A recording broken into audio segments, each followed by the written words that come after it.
Now, before we go into too much detail about how you can do things in the database using the Mongo shell, we have to talk a little bit about how MongoDB actually represents data and how you can understand how the Mongo shell interprets that data when it gets it back from the database.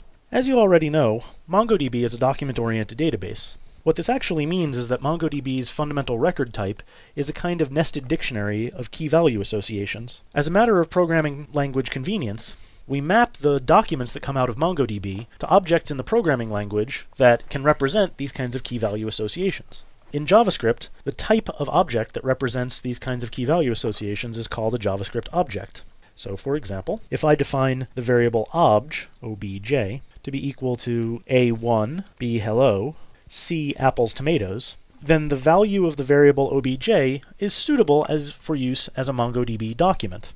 What I mean by that is that we can take this JavaScript object and put it into the database for safekeeping. As it happens, though JavaScript uses a syntax that's very similar to the JSON syntax, in fact, JSON syntax was inspired by the syntax of JavaScript, MongoDB internally doesn't use this stringy syntax for storing or retrieving data. Instead, MongoDB uses a binary representation for the data inside of documents. The specification for the binary representation that MongoDB uses is given at bsonspec.org. We call our binary format BSON, which stands for binary JSON, and in effect this is a serialization format that's designed to represent a superset of what can be transcribed in JSON syntax. The exact specification is given here.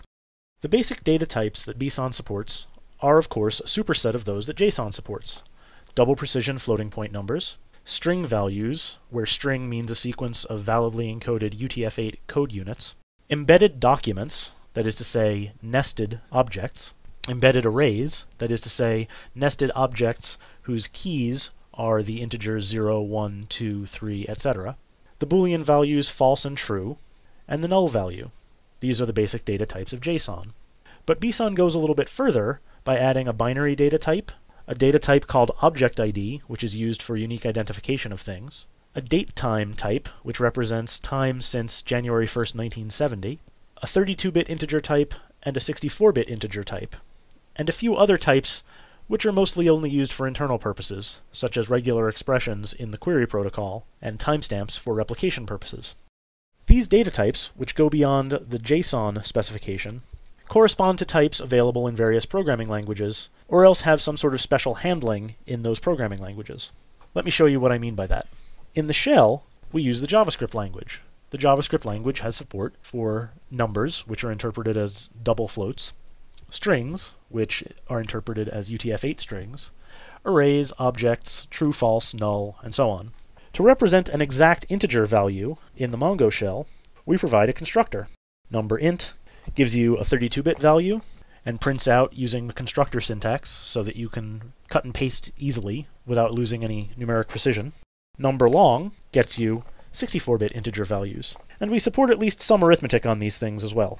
Though we might not exactly round trip without some loss of precision. For instance, adding two NumberLongs appears to give us a regular old JavaScript number, which will be a double precision floating point value when it gets back into the database.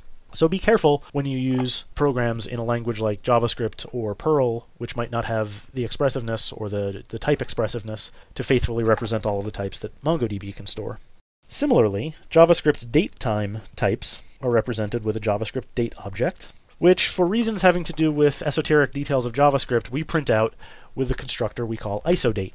This constructor always gets you a new date object with a particular timestamp inside it, which is somewhat different from what the apparent date constructor does in the JavaScript language. So to construct an object in JavaScript that contains numbers that are fixed precision integers, or that contain dates, such as the one that's currently on the screen, you can use these constructor syntaxes.